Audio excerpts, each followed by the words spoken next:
अस्सलामुअलैकुम, good morning, सुबह बखैर, क्या हाल चाल। जस्ट रिमाइंडर, कल हमने बड़ी तफसील से बात की थी। 31 सितंबर 30 सितंबर लास्ट डेट है आपके टैक्स रिटर्न्स फाइल करने की। So in case you have not started doing the process yet, please कर लीजिए। और कल हमने ये भी बात की थी कि पता नहीं हमारा एक ये नेशनल हैबिट कह दें या जो भी, हम चीज़ें बड़ी एंड में करते हैं, तो अब वो जो एंड जिसका इंतज़ार था वो आ गया है, तो अब ज़रूर कर लें and become a part of the क्या कहेंगे, टैक्स नेट या fold, whatever you want to call it. अच्छा, एक बात जो हम लोग ज़्यादा बातें थी, हम तो ये सोच रहे थे क्या क्या बताएं। एक तो जहाज़ों की इमरजेंसी लैंडिंग्स, फिर लेबनान की सूरत हाल, मतलब जहाज़ की कल जो लाहौर एयरपोर्ट पे इमरजेंसी लैंडिंग हुई है, वो सोशल मीडिया पे तो उसकी पूरी वीडियोस चली हुई थी, और क्या ख़तरनाक किस्म की सिचुएशन लग रही थी, because nobody wants to go through that. और इतना ट्रैवल इतना ऑफन, इतना आम हो चुका है, डोमेस्टिक ट्रैवल तो सारे ही करते हैं इधर से उधर, कि it could happen to anybody. चलिए उसी से स्टार्ट कर लेते हैं, क्योंकि अब हम आपको जरा विजुअल्स भी दिखा रहे हैं। वो और ये जो है, ये तो हाँ, ये वो लाहौर वाली है। फिर कौमी एयरलाइन की आपको पता है रात में क्या हुआ है उसके साथ? जो PIA की परवाज़ जो दुबई जा रही थी, उसके साथ ये हुआ है कि कौमी एयरलाइन की कराची से दुबई के लिए परवाज़ उड़ी, और वहाँ पे तो और ज़्यादा खौफनाक सूरत हाल पैदा हो गई। तैयारा 6 मिनट में, Huma listen to this, 26,000 foot नीचे आ गया। This is like you can't imagine this, कि क्या हालत हुई होगी अंदर लोगों की। क्यों 6 मिनट में? क्योंकि हाइड्रोलिक सिस्टम्स उसका ख़राब हो गया। तैयारे में इमरजेंसी डिक्लेयर की गई, और फिर कराची से जो ये परवाज़ रवाना हुई थी, फिर मस्कत उसने रब्ता किया, पायलट ने हाइड्रोलिक सिस्टम की ख़राबी का बताया, और 1 घंटे फिर इंतहाई निचली परवाज़ करके पायलट दुबई पहुंचा है। और फिर मुआयना कमाल किया है गया पायलट की महारत पे भी कि उसने ये मैनेज कर लिया, बिकॉज ये सुनने में ही, even if you're not a flyer, you would still understand, अगर आप फिर भी जहाज़ में बैठे हो, कहीं गए हो, तो ये इतनी सी देर में इतना ऊपर नीचे होना, it's could be disastrous। पता नहीं इंसान सोचे ना सोचे, अब मत कहे ना कहे, लेकिन ये है हालत PIA के तैयारों की। फिर जो उधर हुआ है दूसरी तरफ, एक निजी एयरलाइन की, प्राइवेट एयरलाइन जो है, उसके जहाज़ के दरवाजे खोलकर वो उसने इमरजेंसी लैंडिंग की, और फिर दरवाजे खुले, और आपको पता है कि वो शूट्स जो होती हैं फ्लोटिंग शूट्स जो होती हैं, वो खुल गए, खोलने पड़े, और मुसाफिर जो है उस स्लाइड्स के ज़रिए उनको निकाला गया। और कराची से लाहौर पहुंचने वाली ये एक प्राइवेट एयरलाइन में 171 मुसाफिर सवार थे। ऑब्वियसली आजकल एयरलाइंस जो होती हैं वो पैक्ड होती हैं, अदरवाइज तो वो उड़ती नहीं है। एयरपोर्ट ज़राए के मुताबिक जहाज़ से धुआं उठ रहा था, और मुसाफिरों को निकालने के बाद टेक्निकल टीम की जानिब से जहाज़ का मुआयना भी किया गया, और तर्जुमान जो है इस प्राइवेट एयरलाइन के, उनका कहना है कि लैंडिंग के वक्त तैयारे के कार्गो के हिस्से में धुआं भरने का अलार्म जो है, और ये बहुत अच्छी बात है कि विदाउट एनी डिले इसको इमरजेंसी में लैंड करना ही मुनासिब समझा गया। इसको नज़रअंदाज नहीं किया गया। मुसाफिरों को तकलीफ़ होने पे उन्होंने माजरत की है, और यही कहा है कि अमले और मुसाफिरों की हिफाजत हमारी अव्वलीन तरजीह है। एक मशीन है, जितना इंसान ऑन अ ह्यूमन लेवल इसको देखभाल, प्रिकॉशंस, एहतियातें, चेक्स कर सकता है, लेकिन फिर भी कोई ना कोई मसला कभी भी पैदा हो सकता है। सो जैसे ही वो मसला आया, उस पर प्रॉम्प्टली रिस्पॉन्ड करके फौरन एक्शन लेके ज़मीन पे उतरना। एग्जैक्टली, वो एक्शन यही हो सकता है कि कोई भी नियरेस्ट एयरबेस हो, कोई एयर हो, वहाँ आप उतार लें जहाज़ को। So these are the two things. ये परवाज़ कैसे 1 घंटा उसके बाद भी उड़ती रही है, इस पे जो तफसील आएगी हम आपसे सर्टनली शेयर करेंगे। I mean, I'm just imagining the passengers जो अंदर थे, जिनको पता था कि क्या हो रहा है, and they are stuck. You can't do anything about it. Yes, we'll keep you posted on that. 6 minute में जहाज जब 26,000, मतलब 5,000 भी नीचे आएगा ना, 2,000 भी नीचे आता है, तो पता लगता है आपको। ये तो बॉडी, आप सोच ही लेना, एक रोलर कोस्टर में अगर आप बैठे हो तो ऊपर नीचे वो फीलिंग तो हो ही जाती है। कानों में प्रेशर ही इतना पड़ा होगा कि अच्छा, अब ज़रा पाकिस्तान से बाहर निकलते हैं और एक और जगह जाते हैं। गज़ा का तो हमें पता ही है, लेकिन अब इज़राइल का, जिसको कहते हैं ना कि उनके दिल में ठंड नहीं पड़ रही कि हम इधर ही ठहर जाएं, तो हम और जगह फैलाएंगे अपनी दहशत। और अब वो लबनान में बहुत अरसे से ऑब्वियसली उनके मिसाइल्स वगैरह तो वहाँ गिर रहे थे, लेकिन अब आपको पता है पेजर ब्लास्ट, उसके बाद वॉकी टॉकीज़ और बाकायदा फ़ज़ाई हमले, मतलब ये जंग है। इसको आप जंग ही कहें, ये और कुछ नहीं है। लेबनान पर इजरायली हमलों में जहाँ बहक अफराद की तादाद जो है अब 492 हो गई है, यानी ऑलमोस्ट आप 500 का आप फिगर कर लें। 1645 ज़ख्मी हो गए हैं लेबनान की वजारत सेहत के मुताबिक। जहाँ बहक अफराद में दिस इज़ सो ट्रेजिक कि 38 बच्चे हैं बेचारे इनोसेंट, उनको तो कुछ पता भी नहीं है कि क्या हो रहा है, और 98 ख़वातीन शामिल हैं और 58 ख़वातीन शामिल हैं। और बैरूत पर हमले में हिजबुल्लाह के सीनियर कमांडर अली करकी महफूज रहे हैं। इजरायली तैयारों ने 1300 अहदाफ को निशाना बनाया है। मतलब ये इम्प्यूनिटी आप देखें कि आराम से आप आ रहे हैं। अब्दुल्ला, कल मैं एक पूरा आर्टिकल पढ़ रही थी इस पर, और ऑब्वियस इतनी बहस भी हो रही है कि जो हमारी वर्ल्ड बॉडीज़ हैं जो जंगों को रोकती हैं, जैसे कि आप UN की बात कर लें, उनकी अब क्या हैसियत रह गई है जब एक मुल्क उनको उनकी तरफ सुन भी नहीं रहा, उनको देख भी नहीं रहा और करा चला जा रहा है जो उसने करना है, और बाकी जो मुल्क है वो अपनी वीटो इस्तेमाल करके इसको करने दे रहे हैं। दूसरे मुल्क पे बम बरसाएंगे, वहाँ बच्चों और औरतों को मारेंगे, और फिर अमेरिका कहता है हो कहीं आपको कुछ ना हो जाए, हम अपने इजाफी फौजी आपके यहाँ तैनात कर देंगे। दुनिया के मुल्क मिल के भी कुछ इनके ऊपर कोई खैर इल्जाम या व्हाटएवर कोई डिक्लेरेशन देने की कोशिश भी अगर करेंगे तो वहाँ वीटो पावर्स आ जाएंगी। रिहायशी इलाकों में किए गए हैं, जख्मियों को ले जाने वाली एम्बुलेंसों तक पे हमले किए गए हैं। ये तो इनका एक वतीरा है। हाँ, वादी बक्का में इजरायली बमबारी से लेबनानी सहाफ़ी जख्मी हो गए हैं। मिस्र ने आज से बैरूत आने और जाने वाली परवाजें मनसूख कर दी हैं।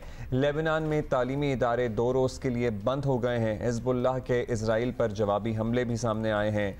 200 के करीब रॉकेट दागे गए हैं। शुमाली इलाके की इजरायली फ़ौजी चौकियों और एक शहर को निशाना बनाया गया, उसकी डिफेंस इंडस्ट्री कॉम्प्लेक्स को। इजराइल ने पूरे मुल्क में मखसूस हंगामी हालत नाफिज कर दी है और तालीमी सरगर्मियाँ वहाँ भी मुअत्तल हैं। अमेरिका ने मशरिक़ वस्ता में मौजूद 40,000 अमरीकी फ़ौजियों की तादाद में इजाफे का फैसला किया है कि कहीं इजराइल को कुछ ना हो जाए, ज़रूरत न पड़ जाए। मतलब कभी कभार आप सोचते हैं ना, हम अपने ऊपर क्या रोएं, अपने हालात को क्या देखें, दुनिया में देखें कि क्या हो रहा है। मतलब these are we are talking about developed nations. अगर अमेरिका की हम बात करें, ये ऐसे फैसले करना कि इनको करने दो, मतलब वो अपनी वीटो पावर्स यूक्रेन वाली साइड पे देख लें, वहाँ कोई जजमेंट कुछ भी कोई रेजोल्यूशन पास हो रही हो तो वहाँ रशिया अपनी वीटो ले आता है, यहाँ इजराइल वाले मामले में अमेरिका ले आता है। यानी बेसिकली होने दो जो दुनिया में हो रहा है। ये अगली जनरेशन्स जो हैं आगे हिस्ट्री विल क्वेश्चन देम कि ये क्या हुआ था, लेकिन सो फार आपको ज़रा हम ये अपडेट कर दें। तो अब बेसिकली इजराइल गजा पे तो कर ही रहा है जो कर रहा है, लेबनान भी हो गया और ईरान भी हो गया, बाकायदा फुल फ्लेज जंग शुरू हो गई है, हो ही गया। तो लिहाजा अब ऑलमोस्ट 3 नेशंस जो हैं वो इसकी लपेट में, ये पूरा एक वॉर जोन बनता चला जा रहा है, बन गया है, नॉट ऑलरेडी। यस, अच्छा जी, हमारे यहाँ और मसले हैं, हमारे यहाँ और मसले हैं, और वन ऑफ दोज मसला इस के मुल्क में पोलियो के खात्मे की मुहिम जारी है। तशवीशनाक बात यह है कि हालिया इंसदाद पोलियो मुहिम के दौरान बलूचिस्तान में 5,000 और खैबर पख्तूनख्वा में 18,000 वालिदैन ने बच्चों को पोलियो के कतरे पिलाने से इनकार कर दिया है। ये कोई नई चीज़ तो नहीं है, अब तो मतलब PhD कर चुके होंगे आप, हज़ारों में आ गए हैं अब तादाद।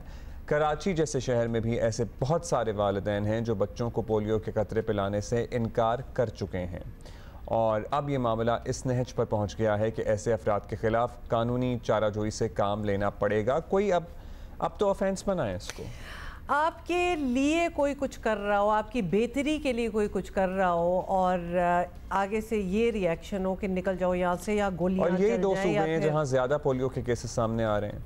3 दिन पहले मुल्क में पोलियो के 3 केसेस मजीद सामने आए हैं, जिनमें से 2 का ताल्लुक बलूचिस्तान से है और खैबर पख्तूनख्वा से ही था।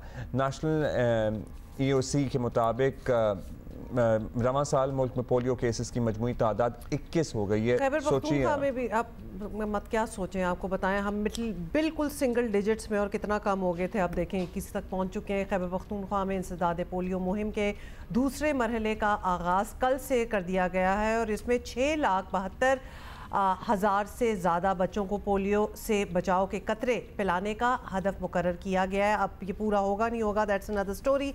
एक तवील अरसे से पाकिस्तान को पोलियो फ्री बनाने की कोशिशें की जा रही हैं, बदकिस्मती से कामयाब नहीं हो पा रही, और हुकूमतों की नाकामी अपनी जगह। वैसे हुकूमतों की क्या नाकामी होगा, एवरीबडी इन देयर ओन, जब जब जो हुकूमत आई है उन्होंने पूरी कोशिश की है, लेकिन बतौर कौम भी हमें इस पर परेशानी होनी चाहिए कि आखिर ये वायरस क्यों मुल्क की जान नहीं छोड़ रही, क्योंकि हम छोड़ने ही नहीं दे रहे, क्योंकि हमारे शक और पता नहीं क्या हम बातों में आ जाते हैं।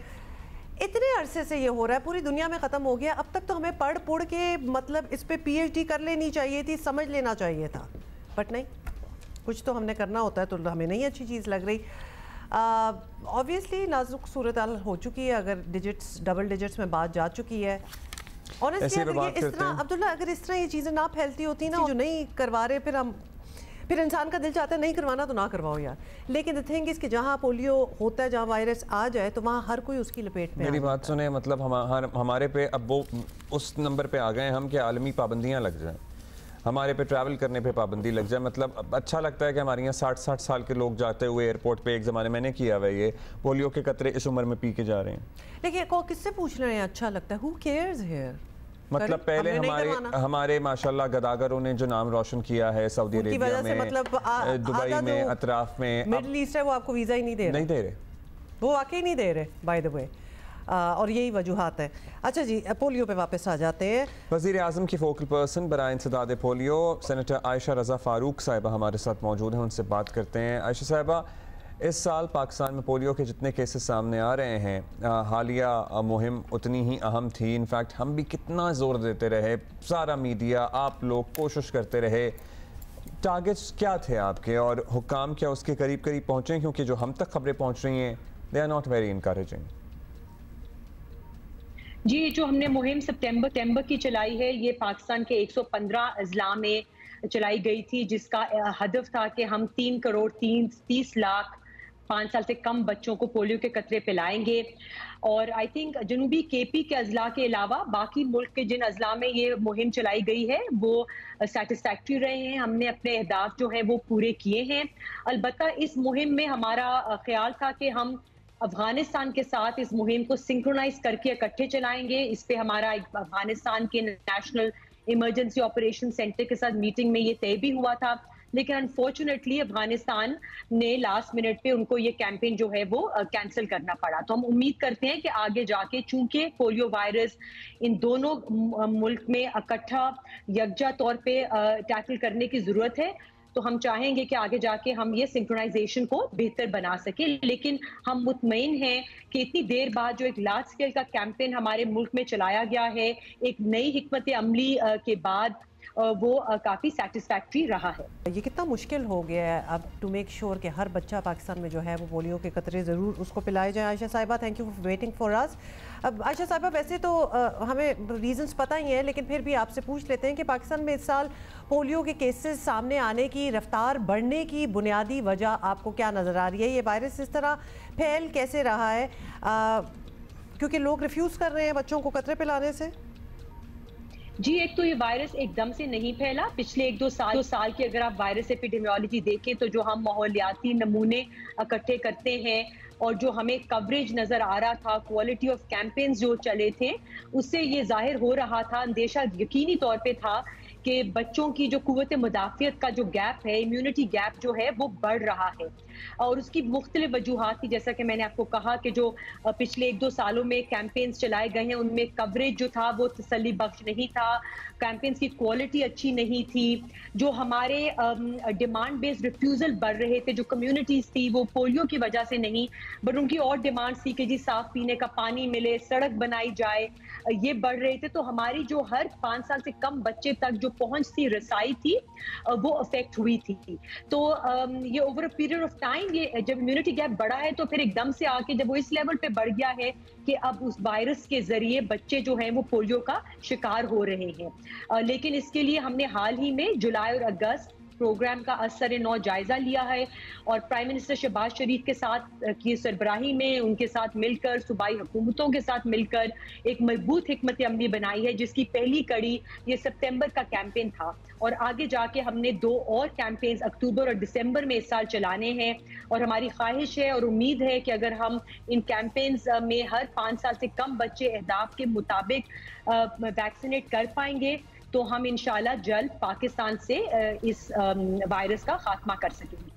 अच्छा जी, हुकूमत आयशा साहब बदलती रहती हैं, लेकिन इंसदादे पोलियो मुहिमात जो हैं वो सभी हुकाम इससे जुड़े रहते हैं और काम करते हैं, लेकिन ये भी होती है कि भाई मज़हब का इस्तेमाल करके लोगों को बहकाने वाले बड़ी परेशानी का बायस हैं। अब इस सिलसिले में उलमा कराम से पहले भी मदद ली गई है, उनका किरदार आज भी बहुत अहम है, अपील भी की जाती है, तो क्या मज़ीद उस पर काम करने से कुछ फ़र्क पड़ेगा?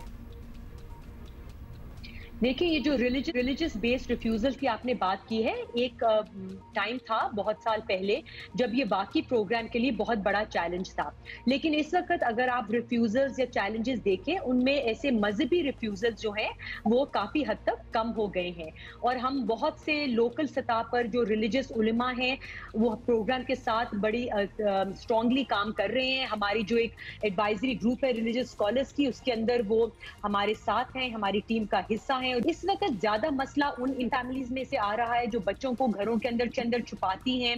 लैक ऑफ अवेयरनेस है, आगाही की कमी है कि कितना जरूरी है कि हम हर मुहिम में बार बार अपने बच्चों को 2 पोलियो के कतरे जरूर पिलाएं, क्योंकि जब तक पोलियो हमारे मुल्क के किसी भी हिस्से में मौजूद है, हमारे 5 साल का कोई बच्चा भी इस रिस्क से, इस थ्रेट से सेफ नहीं है। तो आपके प्रोग्राम के थ्रू मैं अपील करती हूँ हमारे वालिदैन को कि हुकूमत पाकिस्तान आपके दहलीज पर पोलियो टीम्स को लेकर आती हैं, उनसे ताउन करें, ना सिर्फ अपने बच्चे को जो 5 साल से कम है पोलियो के कतरे पिलाएं, बल्कि अपनी कम्युनिटीज में, अपने मोहल्ले में, अपने नेबरहुड में भी ऐसे छोटे बच्चों को सामने लाएं, पिलाएं। आशा साहब, परेशानी होती है ना लैक ऑफ अवेयरनेस का जब हम सुनते हैं, क्योंकि ये तो मतलब कि दिहाइयों से पोलियो का मिशन जो है पोलियो ख़त्म करने का वो चल रहा है, तो अभी भी अगर लोग हों जिनको ना पता हो, जो अनअवेयर हों, इट मेक्स यू वंडर कि वो क्या हो रहा है, फिर वो किधर रहते हैं।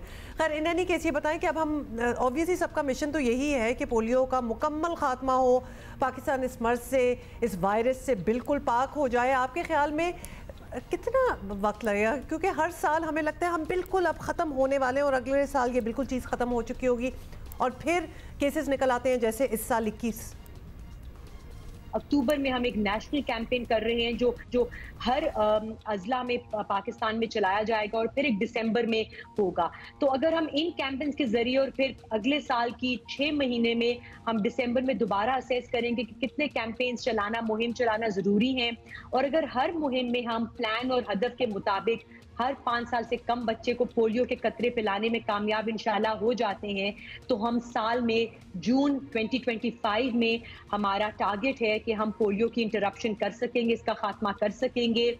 लेकिन ये शर्त ये है कि हम यूनिफॉर्म तरीके से, यकजा तरीके से पूरे मुल्क में कैंपेन चला सकें, क्योंकि आपको मालूम है पाकिस्तान में नकलो हरकत करने वाली पॉपुलेशन बहुत ज़्यादा है, और अगर हम यकजा यूनिफॉर्म तरीके से कैंपेन्स नहीं चला पाते, तब ये चांसेस बहुत बढ़ जाते हैं कि हम कुछ बच्चों को मिस कर जाते हैं जो कॉन्स्टेंटली ऑन द होते हैं।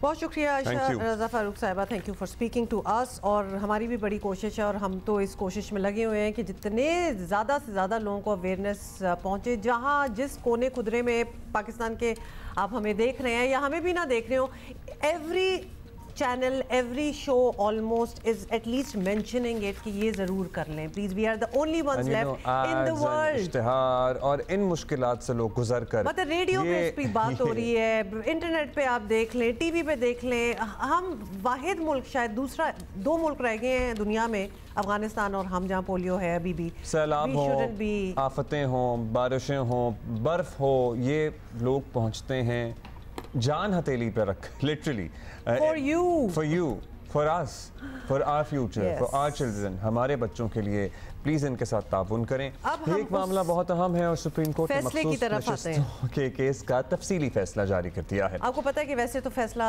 जुलाई में आ गया था, लेकिन तफसीली फैसले ने आना था, तो अब आ गया और अदालत ने खवातीन और अक़लियतों की मखसूस नशिस्तें PTI को देने की वजाहत कर दी है। हुकूमत का मौक़िफ़ रहा है कि तहरीक इंसाफ को वो कुछ दिया गया जो मांगा ही नहीं गया। तफसीली फैसले में इसका जवाब दिया गया है कि जब वोट जैसे बुनियादी आइनी हक के तहफ़्फ़ुज़ का मामला हो तो अदालत तरीक़ेकार में नहीं पड़ती। वोटर्स ने दर हकीकत PTI का उम्मीदवार होने पर ही इतनी बड़ी तादाद में आज़ाद उम्मीदवार को वोट दिया। तफसीली फैसला जारी होने पर हुकूमत और तहरीक इंसाफ का वैसा ही रद्द-ए-अमल आया जिसकी तवक्को थी। तहरीक इंसाफ ने फैसले पर अमल करने का मुतालबा दोहराया और हुकूमत भी पुराने मौक़िफ़ पर डटी नजर आई, जिसका मतलब था कि ये नशिस्तें PTI को नहीं मिल सकती। अब क्या क्या बातें हुई हैं, ज़रा ये देखें। रिजर्व सीटें पाकिस्तान के इंसाफ का हक है। 4 टाइम पे आपने मीटिंग कर ली, लेकिन फिर भी आपने नोटिफिकेशन नहीं किया।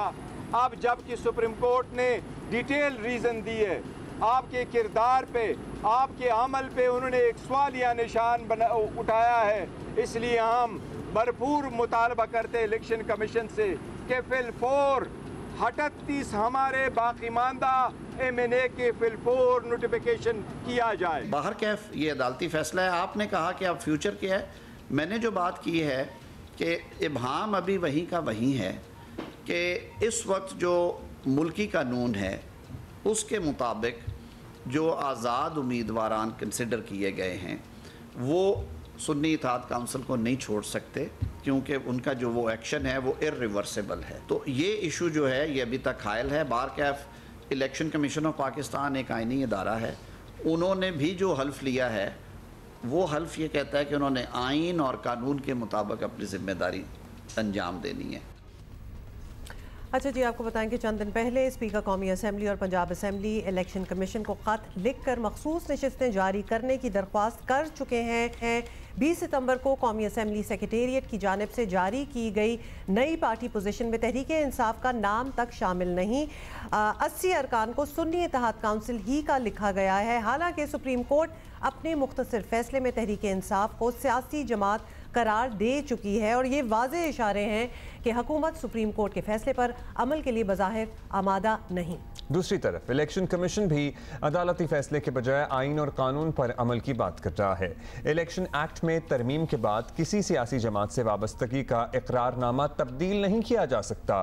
कल जारी किए गए अदालती फैसले के बारे में जिस तरह फैसले से इख्तलाफ करने वाले जजेस पर तहफ़्फ़ुज़ात का इजहार करके इसे गैर शाइस्ता और मनसब के मनाफी करार दिया गया, उस पर भी बज़ाहिर सुप्रीम कोर्ट के अंदर तकसीम का तासुर गहरा हुआ है। चीफ जस्टिस काजी फैज़ ईसा ने चंद दिन पहले 8 जजेस की वजाहत जारी करने पर सवालात उठाए थे। जस्टिस मंसूर अली शाह ने तफसीली फैसले में इसका जवाब देते हुए कहा कि 12 जुलाई के मुख्तसर फैसले में दर्ज था कि किसी को कोई वजाहत दरकार हो तो वो तलब कर सकता है। इलेक्शन कमीशन ने वजाहत मांगी थी, इसीलिए वजाहत दी गई। जस्टिस मंसूर अली शाह ने कल तरमीमी ऑर्डिनेंस पर तहफ़्फ़ुज़ात का इजहार किया, वो जजेस कमेटी में भी शरीक नहीं हुए। बहरहाल मखसूस नशिस्तों के केस का फैसला आने पर उसूलन तो कहानी खत्म हो जानी चाहिए थी, लेकिन आने वाले दिनों में आईनी और इदारा जाती बहरान सर उठाता सर्टनली नजर आ रहा है। इस पे हम मुख्तलिफ आरा लेने की कोशिश करेंगे। साबिक अटॉर्नी जनरल माहिरुन अश्तर औसाफ साहब सबसे पहले हमारे साथ मौजूद हैं। शुक्रिया औसाफ साहब। सुप्रीम कोर्ट का तफसीली फैसला आ गया, अब इस फैसले के बाद इलेक्शन कमीशन के पास कोई ऑप्शन रह गया है आपके मुताबिक? क्या उनके पास मखसूस नशिस्तें तहरीक इंसाफ को अलॉट कर देने के अलावा भी कोई रास्ता बचा है? मैं as a student of law इस चीज़ पे हमेशा मोतरज़ रहा हूँ कि रीजनिंग अगर आपने बाद में देनी है तो फैसला पहले क्यों आप देते हैं, क्योंकि फैसला जो है वो तो रीजनिंग के मुताबिक ही होना चाहिए ना। तो रीजनिंग आप बाद में सप्लाई कर रहे हैं। नंबर 2, इसके अंदर जो कानून है उसको तो बदला जा चुका हुआ है, और उस कानून को जब बदला जा चुका हुआ है तो इलेक्शन कमीशन को तो अब आपने मखमसे में डाल दिया कि क्योंकि इलेक्शन कमीशन ऑफ पाकिस्तान को तो कानून के मुताबिक चलना है ना। तो कानून अगर वो नहीं है जिसके मुताबिक जिसके लिए फैसला किया गया, तो that is also an issue. वो कानून जो है उसको तो किसी ने कलअदम करार नहीं दिया, रूल्स को तो कलअदम करार दे दिया। तो उसमें अब मुझे बताइए कि क्या गवर्नमेंट के पार्लियामेंट का इख्तियार नहीं है? देखिए, पार्लियामेंट जो है वही कानून बनाती है, वही आइन बनाती है। तो सबसे बेहतर तशरीह जो है वो अगर कोई करना है तो फिर वो एक्सप्लेनेशन जो है वो पार्लियामेंट अपने ही कानून साजी के जरिए करती है ना। तो इलेक्शन कमीशन का काम जो है वो है इलेक्शंस का इनेकाद और ये सारी चीज़ें, और उन्होंने जो कर दिया था उसके खिलाफ जो गए वो पेशावर हाई कोर्ट में गए, और वो भी एक अजीब सी बात है कि पेशावर हाई कोर्ट में गए और इस्लामाबाद हाई कोर्ट भी नहीं गए, और उस ये सारे मामले को, तो ये जो है इससे इंतशार बढ़ेगा, इससे अभाम बढ़ेगा, कोई क्लैरिटी नहीं आई। अच्छा साहब, ये वैसे आपने हमारे दिल की बात की है कि जब डिटेल जजमेंट बाद में देनी हो, एक्सप्लेनेशन बाद में देनी हो, तो पहले शॉर्ट जजमेंट क्यों दे रहे हैं कि साथ दें? ये हमने भी बहुत बार ये ऐसे सवाल किया है। अच्छा ये बताएं कि तफसीली फैसले में एक शिकायत सी आप कह दें ये भी है कि जिन जजेस ने इत्तफाक नहीं किया शायद उनका अंदाज पसंद नहीं आया। अब क्या एक फैसले में इख्तलाफ करने वालों का नाम लेकर ऐसा लिखा जाना, ये आपको रूटीन की बात लग रही है? नहीं, बिल्कुल नहीं है। मेरे नज़दीक अगर मुझसे आप बेलाग तबसरा के लिए कहें, और मैं कोशिश तो बेलाग ही की करता हूँ, या तो जो 2 जजेस का फैसला है वो मुझे कानून और आइन के मुताबिक लगता है, और जो मुझे अक्सरियती फैसला है उसमें मुझे गमो गुस्सा का इजहार लगता है। देखिए, इंडिपेंडेंस ऑफ जुडिशरी जो है वो सिर्फ बाहर से जो इन्फ्लुएंस आता है उससे उसी की का नाम नहीं है। इंडिपेंडेंस ऑफ जुडिशरी है जब आप अपनी ज़ात से निकल करके, अपनी ज़ाती पसंद नापसंद को इग्नोर करके, अपनी सियासी सोच को, हर आदमी की सियासी सोच है, कतई नज़र करके आप एक फैसला करें। So this is what the requirement of law and the constitution is.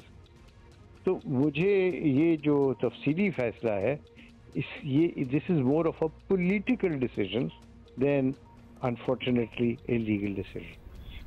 अच्छा, अब ये बताइएगा कि ये बड़ा वाज़े हो चुका है कि हुकूमत और इलेक्शन कमीशन एक तरफ हैं और सुप्रीम कोर्ट के अंदर एक अपनी तकसीम भी क्लियर हो गई है। अब उधर ऐसे एक आइनी तरमीम का भी प्लान चल रहा है जो पहले से ही मुतनाज़ हो चुकी है। तो क्या हम एक आइनी या जुडिशल क्राइसिस की तरफ पढ़ते हुए आपको नज़र आ रहे हैं इस वक्त इस मुल्क में? इस आइनी और जुडिशल क्राइसिस से बचने के लिए मेरा ख्याल है कि एक मुफस्सल किस्म का आइन के अंदर तब्दीली का काम कर देना चाहिए, ताकि ये मामलात जो हैं, जिसमें आप देखें कि हर वक्त हमारा मुल्क जो है वो हिजान की सी कैफियत में है। कहाँ, मुझे बताइए कि हमारा अपने मुल्क के अंदर से लोग सरमाया लेकर बाहर नहीं जा रहे क्या? तो बाहर से कौन आएगा?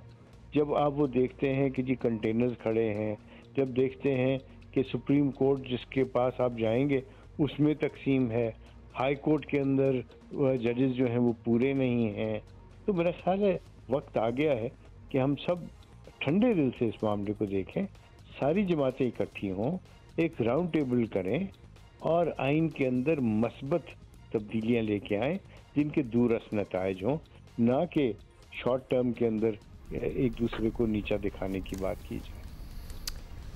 शुक्रिया आपका। और ये आपने बात की है कि ये इतनी डिविजन्स, इतनी पोलराइजेशंस हो गई हैं कि हर एवेन्यू में आपको नज़र आती हैं, and then you are bound to, और in fact kind of made to take sides, ये, और वो फिर डिवीजन जो है वो और बढ़ाती है बात। अभी तो इसका अनकरीब कोई हल होता हुआ नज़र नहीं आ रहा। ये मामला अभी तूल पकड़ेगा, लंबा जाएगा। लेट्स सी क्या कुछ होना है इस ज़मीन में, इस सिलसिले में और आगे।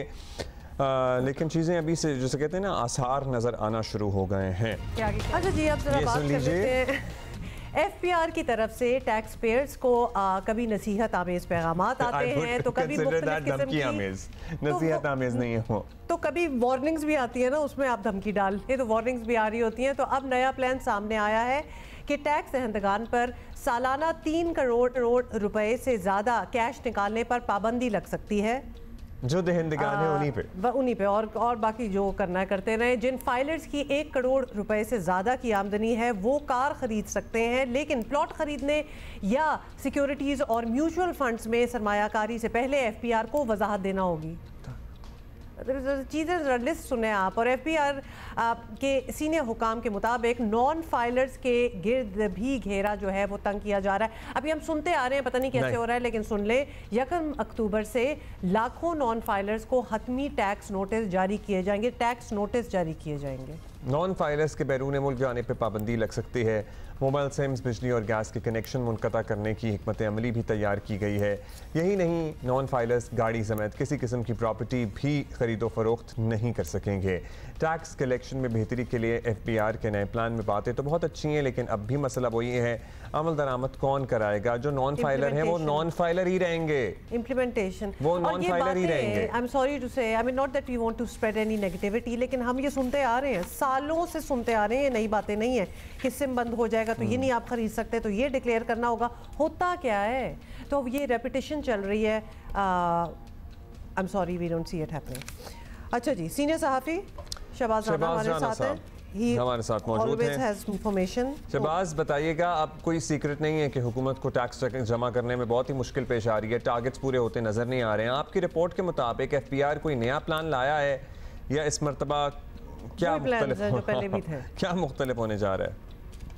तो अब एक नया प्लान जो सामने आया, जिसकी वज़ीर आज़म ने पिछले हफ्ते असूली मंजूरी दे दी है, वो ये है कि जो मौजूदा जो टैक्स पेयर्स हैं उन्हीं से मज़ीद जो है वो टैक्स लिया जाए, और उसकी बेस जो है वो एक मैकेंजी, एक जो कंसल्टेंसी फर्म है जिसको हुकूमत ने हायर किया है, और उसको अदायगी जो है बिल गेट्स फाउंडेशन कर रही है। तो उसकी रिपोर्ट की बेस पे कि जो मौजूदा टैक्स पेयर्स हैं पाकिस्तान के, जो गोशवारे भी जमा करवा रहे हैं और जो अपना टैक्स भी अदा कर रहे हैं हुकूमत के बकौल, और इस रिपोर्ट के मुताबिक वो भी कम टैक्स पे कर रहे हैं। तो हुकूमत का ये दावा है कि जितना इनको टैक्स पे करना चाहिए, जो मौजूदा अफराद ऑलरेडी कर रहे हैं, उसका तकरीबन ये 30% पे कर रहे हैं, और बाकी 70% की वहाँ पे टैक्स अवॉइडेंस है, टैक्स चोरी है, जो भी आप उसको एक लफ्ज़ देना चाहें। बट इसका जो बोझ पड़ रहा है और जो प्लान सामने आया है, जिसकी वज़ीर आज़म ने असूली मंजूरी दी है, लग ऐसे रहा है कि इसका सारे का जो सारा बोझ है वो जो मौजूदा हमारे जो फाइलर्स हैं, जो कंप्लाइंट टैक्स पेयर्स हैं, उनके ऊपर आ रहा है। इसके जो प्लान के कुछ और भी इसके कुछ पॉइंट्स हैं जिसमें हुकूमत जो फाइलर्स हैं उनके लिए कुछ और चीज़ें सख्त करने जा रही है, जिसमें ख़ास तौर पर उनके लिए जो अगर उनकी 1 करोड़ रुपए से सालाना आमदन कम है तो वो गाड़ी नहीं ख़रीद सकेंगे, वो जो है प्लॉट नहीं ख़रीद सकेंगे, वो कोई और इस तरह का काम नहीं कर सकेंगे, और इस तरह का कोई भी काम करने से पहले उनको एक एक्सप्लेनेशन देनी पड़ेगी कि उनके पैसा कहाँ से आया। कोई नई बात नहीं है इसमें, कोई नई बात नहीं है, मतलब ये बातें तो हम सालों से सुन रहे हैं। अच्छा ये बताएं, अब ये भी कहा जा रहा है कि 1 करोड़ तक की सालाना आमदन वाले गाड़ी ख़रीदें फॉर इंस्टेंस, तो गाड़ी ख़रीद तो सकते हैं, लेकिन इसकी वजह भी बताना होगी, मतलब वजह भी बताना होगी कि मेरा दिल चाह रहा था। ये किस किस्म की बात है? तो किस तरह की वजह सरकार को काबिल कबूल होगी, ये बता दें, कोई इसकी डेफिनेशन दी गई है? देखिए, वो जो बेसिक बात है वो ये है कि आपकी साल की फॉर एग्ज़ाम्पल 1 करोड़ रुपये आमदन नहीं है और आपकी 95 लाख रुपए आमदन है, और जो आप गाड़ी ख़रीदने जा रहे हैं उसकी वैल्यू जो है कुछ भी हो सकती है, तो हुकूमत वो गाड़ी जो आप ख़रीदने जा रहे हैं उससे पहले आपको कहेगी कि आप बताएं कि आपके पास इतने वसाइल हैं कि आप ये गाड़ी ख़रीद सकते हैं, क्योंकि अगर आपकी 95 लाख रुपए आमदन है तो आपके अखराजात भी हैं। ये एक बड़ी ही एक अजीब सी चीज़ है। एक तरफ पाकिस्तान में करोड़ों अफराद हैं जो ना तो अपने गोशवारे जमा करवाते हैं, ना टैक्स अदा करते हैं, उनको किसी किस्म की कोई पूछगिछ इस मुल्क में नहीं की जा रही। ऑल्दो ये जो नया प्लान है उसके हिस्से में ये भी शामिल है कि वो अफराद भी गाड़ियाँ ख़रीद नहीं सकते। हुकूमत नॉन फाइलर्स के अगेंस्ट कुछ कर पाती है, ये नहीं कर पाती, लेकिन ये जो तजवीज़ लाना ही यही एक बड़ी अजीब बात है कि जब एक शख्स अपना गोशवारा साल के बाद जमा करवाता है तो उस वक्त वो बताता है कि मेरे ये असासे हैं, ये मेरी आमदन और ये मेरे अखराजात हैं, और अगर मैंने कोई असासा ख़रीदा है उसका ये सोर्स ऑफ इनकम है। तो बजाय उसको कि वो अपने गोशवारे के टाइम पे वो अपने हिसाब किताब हुकूमत के साथ करे, हुकूमत कह रही है कि अगर आप अगस्त सितंबर में, अक्टूबर नवंबर में गाड़ी ख़रीदने जा रहे हैं तो अभी हमें हिसाब दें। इस किस्म से के जो फैसले होते हैं उससे मुल्क का निज़ाम चलता नहीं है, और जो कंप्लाइंट जो टैक्स पेयर होता है, जो इस निज़ाम के अंदर रहकर एक अच्छे शहरी के तौर पर अपना जो किरदार अदा करना चाह रहा है ताकि उसको ख़ुद भी किसी किस्म की तकलीफ़ ना हो, तो उसको तंग करना, मेरा नहीं ख्याल है इसको एक ट्रांसफॉर्मेशन प्लान तो हम नहीं कह सकते, ये एक डिस्ट्रक्टिव प्लान है जो एग्जिस्टिंग पाकिस्तान की जो ऑलरेडी नैरो टैक्स बेस है उसको भी ये ख़त्म कर देगा। Who comes up with these ideas? ये बहुत बड़ा सवाल है। पास आइडियाज वैसे सीरियसली, मतलब आप टैक्स रेट में लोगों को करोड़ों, आधे से ज़्यादा मुल्क को आप ला नहीं पा रहे, लेकिन जो हैं उनसे आप एक एक से पूछेंगे कि बताओ कि तुमने ये कैसे लिया। कितनी कोई वेस्ट ऑफ टाइम और कितनी अजीबोगरीब बात है। अब जो कुछ नज़र आ रहा है, जो आप बता रहे हैं, ईमेल्स आ रही हैं, सज़ाएं, आप पेनल्टीज़ की बात कर रहे हैं, ये फ़लाना बताएं, ये सब उनके बारे में है जो राना साहब जो ऑलरेडी टेक्सनेट में है, मतलब जो टेक्सनेट में नहीं है, क्या कॉन्क्रीट क्या प्लान है? बस यही कहा जाता है हमारे पास इंफॉर्मेशन है, हम लेके आएंगे, हमारे पास इंफॉर्मेशन है, हम कार्रवाइयां करेंगे। कुछ नहीं होता इतने सालों से। जोक। देखें, ये जो FBI की तरफ से एक नजिंग ईमेल्स या नोटिसेस जा रहे हैं, ये उन लोगों को जा रहे हैं जो ऑलरेडी टैक्स निज़ाम का हिस्सा हैं। ये नहीं जा रहे जो टैक्स निज़ाम का हिस्सा नहीं है। वो शख्स या वो टैक्स पेयर, वो फाइलर जो पहले ही वक्त पर अपना गोशवारा जमा करवाया जा रहा है, उसको इस किस्म की ईमेल्स की जा रही हैं, नोटिसेस दिए जा रहे हैं, और एक नहीं तमाम को यूनिवर्सल कि जी आपने अगर इस दफ़ा गोशवारा जमा ना करवाया तो हम आपके के ख़िलाफ़ ये एक्शन ले सकते हैं। ये जो धमकी अमेज़ लैंग्वेज है, ये दो चीज़ों को की अक्कासी करती है। नंबर वन, FBI ने अपना काम नहीं किया। FBI ने एक बटन दबाया कि जितने भी इस वक्त ऑलरेडी टैक्स फाइलर्स हैं उनको ये नोटिस चला गया विद वन बटन प्रेस। तो बजाय इनके कि तमाम को नोटिस जाती, ये नोटिस उनको जाने चाहिए थे जो लेट फाइलर्स थे, तो बात समझ आती थी। या ये नोटिस उनको जाते जो FBI कहता कि हाँ जी ये नॉन फाइलर हो, आपने इतनी ट्रांजैक्शंस की हैं, हमारे ख्याल के मुताबिक आपका इतना टैक्स बनता, आप गोशवारा जमा करवाएं 30 सितंबर तक ना हो तो हम आपके खिलाफ ये एक्शन लेंगे। तो ये एक तरह की एफिशिएंसी दिखाने की कोशिश तो हो रही है।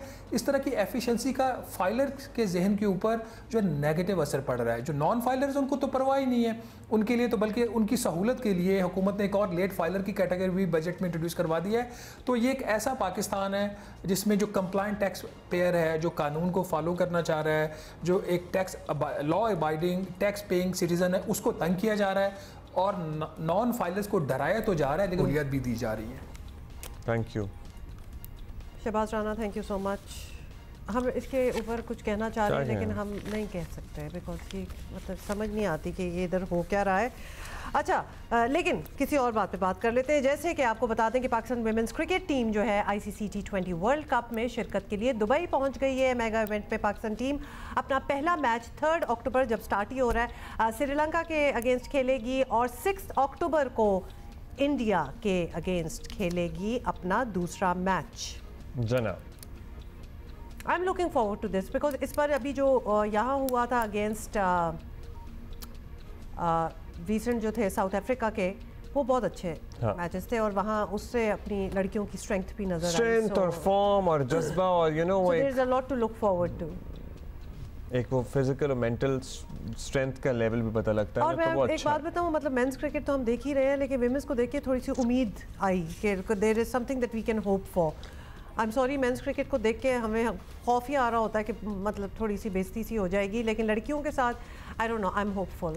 अच्छा, वुमेन्स क्रिकेट में आपको पता है अभी हम इक्वल पे डे भी कुछ दिन पहले ही बात कर रहे थे, मना रहे थे, सो मसावी कर दी गई है इनकी इनामी रकम भी मेंस क्रिकेट की, by the way, which is amazing and about time record इजाफा हुआ है। So yeah this was much needed and this has been done now. Do you think that's why हमारी परफॉर्मेंस भी बड़ी ज़बरदस्त है? हमारी परफॉर्मेंस मतलब मोरल भी एक आपका बूस्ट हो जाता है ना, एंड इट शुड बी। जी, पाकिस्तान क्रिकेट की बेहतरी और खोई हुई साख बहाल करने के लिए कल क्रिकेट के तमाम स्टेक होल्डर्स की बड़ी और गैर मामूली बैठक हुई है, और कनेक्शन कैंप में कोचेस, सीनियर प्लेयर्स और बोर्ड हुक्काम सब एक जगह मौजूद थे। देखिए, मुझे ये बड़ी अजीब सी बात लगी है, खोई हुई साख, मतलब आप बड़ी उम्मीदें हैं, ट्रेजेडी तो है हमारी, लेकिन साख हमारी खो गई, it is you know it hurts. हाँ, लेकिन हम ऑब्वियसली कोशिश कर रहे हैं कि ज़रा हम अपनी जो है बेहतरी लाने की कोशिश करें। तो उसमें जी बहुत से बड़े हैं जो वो मिले हैं और एक जगह मौजूद थे। बाबर आजम, मोहम्मद रिजवान, शाहीन आफरीदी, शान मसूद और दीगर खिलाड़ी भी शरीक हुए, और सब ने खुलकर अपने ख़यालात का इजहार भी किया। ये बड़ा इंपॉर्टेंट है कि अपना ओपिनियन जो है, अपने आइडियाज़ जो हैं वो शेयर कर सकें। कौमी टीम में सियासत पर बहुत बातें होती हैं। इस मामले में PCB के chief executive officer Salman Naseer का कहना था कि इत्तफाक और इत्तेहाद तरजीह है, और खिलाड़ियों से इस नुक्ते पर कमिटमेंट ली गई है। Okay, let's see. लड़ना नहीं है आपस में, लड़ना नहीं है, खेलना है। लेट्स सी उनका क्या कहना था।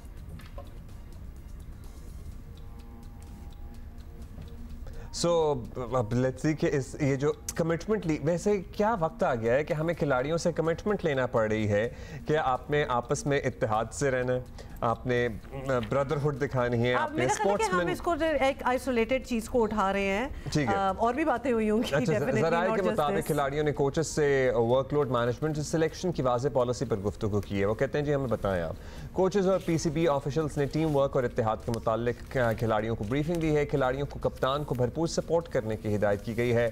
कप्तान कोई भी हो, किसी भी फॉर्मेट का हो, तमाम खिलाड़ी सपोर्ट करें। ज़राए के मुताबिक कनेक्शन कैंप में कप्तानों की तब्दीली ना करने का भी इंदिया सामने आया है।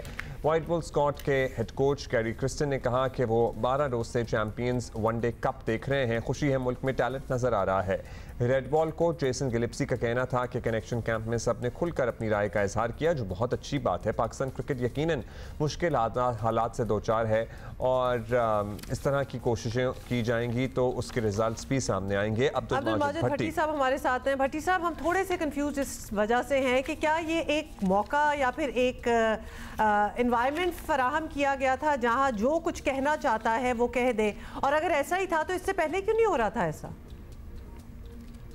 देखिए हुमा और अब्दुल्ला, सबसे पहले तो आपका बहुत बहुत शुक्रिया। और सुबह सुबह फिर पाकिस्तान क्रिकेट में हम नेगेटिव चीजों को डिस्कस कर रहे हैं, लेकिन कल की मीटिंग में भी ऐसे लगा कि पाकिस्तान क्रिकेट बोर्ड कहीं ना कहीं कमजोर हमें नजर आ रहा है और इंडिविजुअल जो है वो हमें मजबूत नजर आ रहे हैं। कि लैक ऑफ कमिटमेंट की जब पीसीबी के चीफ ऑपरेटिंग ऑफिसर बात कर रहे हैं तो इसका मतलब है कि प्लेयर्स जो हैं वो अपनी टर्म पीसीबी को डिक्टेट करवा रहे हैं। और पिछले दिनों हमने बहुत सारे प्रोग्रामों में T20 वर्ल्ड कप के दौरान और वर्ल्ड कप के बाद प्लेयर्स में आपस में जो चपलिश थी उसकी बात की, और कल जब ऑफिशियली प्रेस कॉन्फ्रेंस में सलमान नसीर साहब इन सारी बातों का एतराफ करते हैं तो इसका मतलब है कि पीसीबी बजाय उन प्लेयर्स के खिलाफ एक्शन ले जिन प्लेयर्स ने पाकिस्तान को लेट डाउन किया या पाकिस्तान की तरफ से खराब परफॉर्मेंस की, पीसीबी उनको बिठाकर जिस तरह बच्चों की आपस में सुलह करवाई जाती है, या ज़ाहिर प्लेयर्स को पीसीबी ने एक नुकसान ये पहुंचाया कि उनको फॉरेन लीग्स के लिए एनओसी नहीं दिया जहां उनको माली तौर पर नुकसान हुआ। लेकिन पीसीबी थोड़ा सा मुझे ये कहना पड़ रहा है कि पीसीबी एज ए इंस्टीट्यूशन थोड़ा सा हमें कमजोर नजर आ रहा है। और T20 वर्ल्ड कप के दौरान या बांग्लादेश की सीरीज में पाकिस्तान की टीम जिस बुरे तरीके से हारी और हमारे लाखों जो क्रिकेट देखने वाले हैं वो टीम से इसलिए नाराज हैं कि टीम ने अंडर परफॉर्म किया। तो अब तो ये लग रहा है कि प्लेयर्स क्योंकि आपस में जो कप्तानों की तब्दीली हुई, जो सिलेक्शन के मामला थे, उससे प्लेयर्स खुश नहीं थे और प्लेयर्स ने अंडर परफॉर्म किया। पीसीबी कह रहा है कि जी आगे बढ़े और पिछली बातों को भूल जाए। तो भाई जिन लोगों ने पाकिस्तान क्रिकेट को इस नहज पर पहुंचाया, आपने उनके खिलाफ क्या एक्शन लिया? कुछ भी नहीं, इसलिए कि आगे मसले मजीद ना बढ़े। यही होगा ना कि अगर इस स्टेज पे उनके खिलाफ एक्शन लेंगे तो और कॉम्प्लिकेशन होगी और चक्करलिश होगी और इश्यूज बनेंगे। वैसे ही कुछ हालात अच्छे नहीं है और नेगेटिव पब्लिसिटी होगी। अच्छा, लेकिन चले भट्टी साहब ये जरूर बता दें, ये कनेक्शन कैंप जिसका ऑब्वियसली हम 2-3 दिनों से जिक्र कर रहे हैं, क्या चीजें हैं जो इसमें से निकली हैं जो कि शायद इम्प्लीमेंट भी हो? और अब हुमा, जो मेन पॉइंट था, जो क्रिकेट की दुनिया की सबसे बड़ी वेबसाइट है, उस पर अब से थोड़ी देर पहले टॉप स्टोरी यही है, लैक ऑफ यूनिटी, कि पाकिस्तान क्रिकेट टीम में जो है वो इत्तेहाद नहीं था। और पीसीबी ने कहा कि भाई आगे बढ़े और पाकिस्तान क्रिकेट को दोबारा ऊपर लेकर जाए। पीसीबी देखें, मोहसिन नकवी साहब जब से आए हैं कोशिश कर रहे हैं कि वो इन चीजों को ठीक करें, पाकिस्तान क्रिकेट टीम के और पाकिस्तान क्रिकेट के जो मसाइल। अच्छा, वैसे भट्टी साहब प्लीज मुझे बताइए, इससे ये कोई पहला तो स्क्वाड नहीं है पाकिस्तान का जिसमें आपस में चपकलिश हो या आपस में इख्तलाफ हो। मतलब हम भी क्रिकेट देखते हुए बड़े हो गए, हमने भी बहुत किस्से सुने। मतलब जब इतने इंडिविजुअल्स एक साथ होते हैं तो ज़रूरी नहीं है कि सबकी सबसे दोस्ती हो, और इख्तलाफ भी होता है और लड़ाइयाँ भी होती हैं। क्या इस मरतबा कुछ यूनिक लड़ाइयाँ हैं कि बैठ के बच्चों की तरह वादे ले रहे हैं कि बहुत ही बढ़ गई कि इनको ये क्लासरूम सिचुएशन करनी पड़ी? और मेरी 5 लोग जब आपको बिठा के सामने सॉर्ट ऑफ राजीनामा अगर कराएंगे कि हाँ जी आपने ठीक रहना है, यूनिटी के साथ रहना है, तो अगला बंदा यही कहेगा कि जी हाँ हम ठीक रहेंगे। लेकिन रहेगा कौन? ये तो कोई गारंटी नहीं दे सकता। देखिए, बिल्कुल आप सही कह रहे हैं। माजी में इससे सीरियस लड़ाइयां हुई हैं कभी सिक्कू अगर आ जाए तो वो भी आपको माजी की लड़ाइयों का जिक्र करेंगे लेकिन वो लड़ाइयां ग्राउंड से बाहर होती थी। जब टीम ग्राउंड में आती थी, मैं आपको 90s की बात बताऊं, वसीम अकरम और वकार यूनुस के दरमियान बहुत सीरियस किस्म की लड़ाई थी, लेकिन जब पाकिस्तान टीम ग्राउंड में उतरती थी तो पाकिस्तान ने बड़ी बड़ी टीमों को आगे जाने नहीं दिया। पाकिस्तान के वो प्लेयर्स पाकिस्तान को मैच जितवाते थे।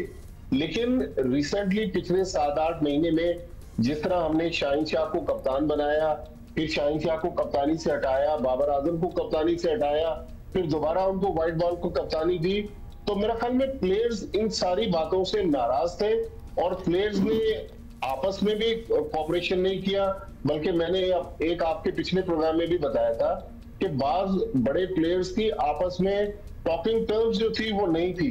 तो इसका मतलब है कि पाकिस्तान क्रिकेट बोर्ड को एज ए इंस्टीट्यूशन अगर वो मैनेजर्स और कोचेस की रिपोर्ट पर प्लेयर्स के खिलाफ एक्शन नहीं ले सकता, तो इसका मतलब है कि हमारी क्रिकेट कहीं ना कहीं चंद लड़कों के दरमियान घूम रही है। लड़कों को भी पता है कि अगर हम टीम में नहीं होंगे तो पाकिस्तान की क्रिकेट आगे नहीं बढ़ेगी।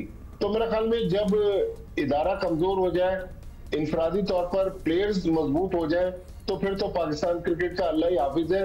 अगर मोहसिन नकवी साहब कल की मीटिंग में भी उनके पास टाइम नहीं था, वो थोड़ी देर के लिए वीडियो लिंक पर आए, वो लाहौर में मौजूद नहीं थे, तो मोहसिन नकवी साहब अगर क्रिकेट को ठीक करना चाहते हैं तो वो ड्राइविंग सीट आकर संभाले और खुद मामला को देखें। अगर दूर से बैठकर सिर्फ इंस्ट्रक्शन देंगे तो मेरा नहीं ख्याल पाकिस्तान भट्टी साहब वो बेशक वीडियो लिंक पे होते या वो उस वेन्यू पे होते जहाँ ये सब कुछ हो रहा था, हमें अभी तक ये समझ नहीं आ रही कि इससे नतीजा क्या निकलेगा। मतलब ठीक है वो सारे बैठे, उन्होंने ये सारी बातें की, और ये बाय द वे इसमें कोई नई बात नहीं है, ये सारी बातें वो हो रही हैं जो कि हम कर रहे हैं।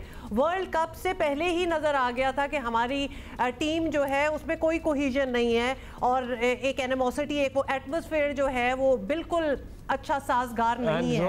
ये सारी कप्तान की तब्दीली की गई थी जी, ये सारी चीजें पॉइंट आउट हो रही थी, महीनों इस बात को गुजर गया। हमें अभी तक ये समझ नहीं आ रही कि इनके साथ बैठने से, ये बातें करने से, बेशक वहां मोहसिन नकवी साहब हो ना हो, दैट्स अनदर स्टोरी, इससे क्या अखज़ हो, मतलब इससे क्या निकलेगा? देखिए, कल की मीटिंग की जो इनसाइड स्टोरी आ रही है वो तो यही आ रही है कि गिले शिकवे किए गए, पीसीबी ने, कोचेस ने प्लेयर्स से गिले शिकवे किए, प्लेयर्स ने अपने मामलात बताए और जैसन गिलेस्पी और गैरी कर्स्टन जो ऑस्ट्रेलिया और साउथ अफ्रीका से पाकिस्तान आए हुए, उन्होंने कहा कि जी पाकिस्तान में टैलेंट बहुत है। इसका मतलब ये कि टैलेंट तो है लेकिन गवर्नेंस का इशू है, क्योंकि प्लेयर्स जो है वो पीसीबी के कंट्रोल में नहीं आ रहे। ये ज़का अशरफ के दौर में भी हुआ था कि जब लास्ट ईयर सेंट्रल कॉन्ट्रैक्ट का मसला था तो प्लेयर सेंट्रल कॉन्ट्रैक्ट पर साइन ही नहीं कर रहे थे। तो मेरे ख्याल में पीसीबी को आगे आना चाहिए और पीसीबी को अपनी टर्म डिक्टेट करवाना चाहिए, बजाय ये कि उनकी गिले शिकवे सुन रहे हैं, उनकी सुलह करवा रहे हैं। इस तरह पाकिस्तान क्रिकेट आगे बढ़ेगी नहीं।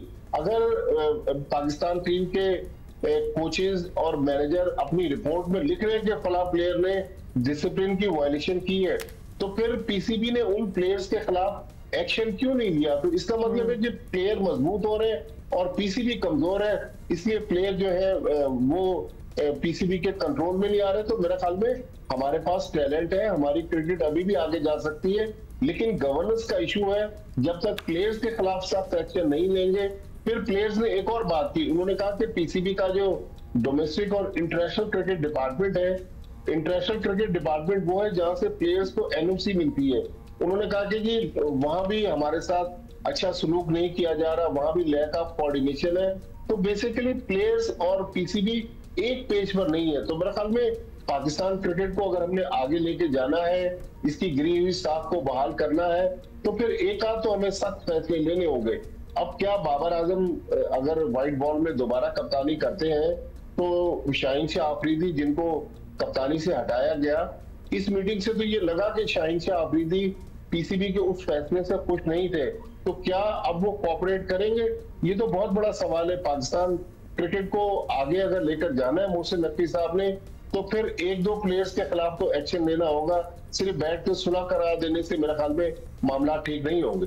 भट्टी साहब, वैसे टू बी ऑनेस्ट इतनी सारी डिस्कशन में हमें लगा है कि बस ये तस्वीर के लिए और दोस्ती कराने के लिए था, या फिर इससे हमने कुछ और भी निकाला? वो जो बातें हैं कि भाई ये चैंपियंस कप हुआ है, इसमें टैलेंट नज़र आ रहा है, आगे हमें कुछ नाम हैं जिन पे हम काम कर सकते हैं, वो सारी बातें तो कहीं बैकग्राउंड में चली गई हैं। अभी हमें टैलेंट नजर आ रहा है, लेकिन बातें हम उन्हीं से कर रहे हैं जो जिनकी आपस में बन भी नहीं रही और जिन्होंने ये सारा मामला जो है वो उसको गंदा किया हुआ है। और इसमें बहुत सारे तो चलें कप्तान, साबिक कप्तान हैं, कुछ नए चेहरे भी हैं इसमें जो हमें इस मीटिंग में नजर, एज इन साइम अयूब जो कि कप्तानी की दौड़ में नहीं थे, ना है सलमान है। अब देखें ना, साइम अयूब, सलमान अली आगा या सऊद शकील, ये जूनियर प्लेयर है। अब ये क्या पीसीबी को मशवरा देंगे जो टीम में अपनी जगह बरकरार रखने के लिए स्ट्रगल कर रहे हैं? तो मेरा ख्याल में मेन जो मसला है, हमारे पास पिछले 12 दिन के दौरान जो चैंपियंस कप हुआ, ये बात तो ठीक है कि हमारे पास टैलेंट है, लेकिन कौन सा प्लेयर किस पोजीशन पर खेलेगा, पीसीबी किस प्लेयर को किस पोजीशन पर लाना चाहते हैं और किस बड़े प्लेयर को ड्रॉप करना चाहता है, ये असल में मसला है। तो बहुत सारे सवालात हैं, बहुत सारी अच्छी बातें भी हुई, क्रिकेट को आगे ले जाने की भी बात हुई, लेकिन मसला वही है, जब तक इनकी दिलों में कुदरतें होंगी ये मामला आगे नहीं बढ़ेगा। ऐसा लग रहा है कि हम कोई ड्रामा सीरियल सोप की बात कर रहे हैं जिसमें कोई दिलों की कुदरतें दूर होने का इंतजार कर रहे हैं। मतलब क्या इनके दिलों की कुदरतें दूर हो पाएंगी? अगली किस्त के लिए आप रात 8 बजे तक का इंतजार करें। सॉरी, ये मजाक बनता जा रहा है। पहले इन लोगों की लड़ाइयाँ एक मजाक बन गई थी और हम एक जोक बन गए थे पूरी दुनिया के सामने, और अब एक कमरे में बिठा के एक पूरी ग्रीन स्क्रीन लगा के आप इनसे बातें कर रहे हैं कि क्या तुम लोग की मसले हैं, और हम ये बिल्कुल एक प्रोफेशनल बात नहीं लग रही। ऐसा मतलब इतने बुरे हालात नहीं है। भट्टी साहब थैंक यू। मेरे जहन में टीजर आना शुरू हो गए, वो वाले नहीं होते जियो पे चल रहे होते हैं जो, क्या बाबर और आफरीदी के दरमियान मामलात सुलझ पाएंगे या अभी उलझने बाकी हैं? तो ये जो सुलझने के लिए ये सारी जो कल थी महफिल सजाई गई थी, ये कनेक्शन कैंप जिसको कहा जा रहा है, it's not making sense to me at all. क्या कह सकते हैं? अच्छा जी, आगे चलें और दुआ करें कि हमारी क्रिकेट जो है वो बेहतर हो जाए। It is kind of making sense, so let's, कुछ तो किया जा रहा है यार, कोशिश तो कर रहे हैं। देखिए, ये बात ये है कि ये सिलेक्ट होके आते हैं, ये नेशनल ड्यूटी है, मतलब उसमें नखरे करना, इतने पैसे मिल रहे हैं इन लोगों की, पैकेजेस आप देखें जिस पे ये लड़ाइयाँ करते हैं कि जी हमें एनओसी भी दिया जाए, हमने मजीद कमाना है कहीं और जाके। आई एम सॉरी, ये इस तरह नहीं हो सकता। यू आर प्रिविलेज्ड, आपको एक ऑनर दिया गया है और आप अपनी लड़ाइयों में पड़े हुए हैं और फिर आपको मनाने की कोशिश की जा रही है। Star on your chest is an honor. तो उसको तो थोड़ा सा उसको रिस्पेक्ट दें। अभी आगे बढ़ेंगे। पाकिस्तान दुनिया के उन ममालिक में शामिल हैं जहां अंग्रेजी जुबान समझने बोलने वालों की बड़ी तादाद मौजूद है, लेकिन अभी भी बहुत कम है, जितनी होनी चाहिए उससे ज़्यादा, मतलब उससे बहुत कम है। अब जिन लोगों को आती है इंग्लिश वो तो अपना काम चला लेते हैं, उनको ज़िंदगी में थोड़ा सा एडवांटेज भी एट टाइम्स मिल जाता है। बाकी मुल्कों से जुड़ते हैं ना, ऑब्वियसली एक बहुत एक कैरियर होती है ज़बान, जब आप इंग्लिश स्पीकिंग कंट्रीज़ में बेहतरीन वो काम कर सकते हैं। इंग्लिश स्पीकिंग यूनियन एक तंजीम है ऐसी ही जो दुनिया में काम करती है। पाकिस्तान में इंग्लिश स्पीकिंग यूनियन का क़याम 1961 में अमल में आया था, जिसका मकसद है पाकिस्तान में अंग्रेज़ी बोलने वाले अफराद और दूसरे ममालिक के दरमियान लोगों को दोस्त बनाना।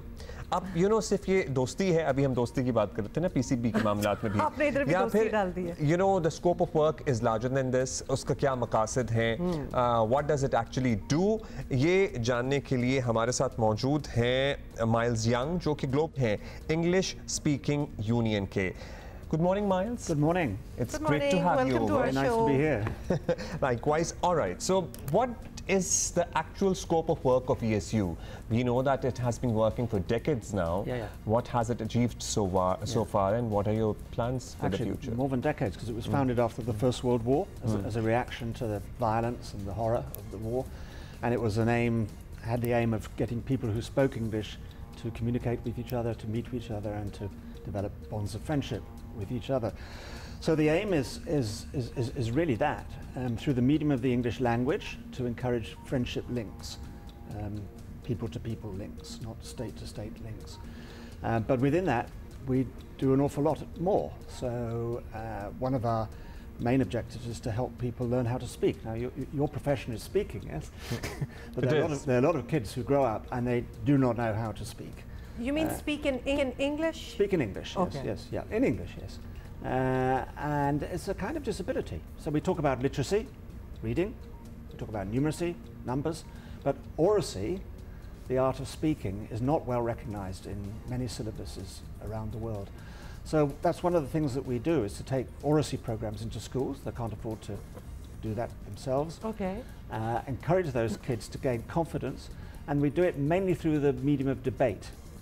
And we have seen many a times, even in our schools and classes, that there are children who can read perfectly, but when it comes to speaking English, they are hesitant, they are unable to speak, they are just unable to express or communicate their thoughts to the other person or the community or the people around them. And even in England, that is exactly the same thing.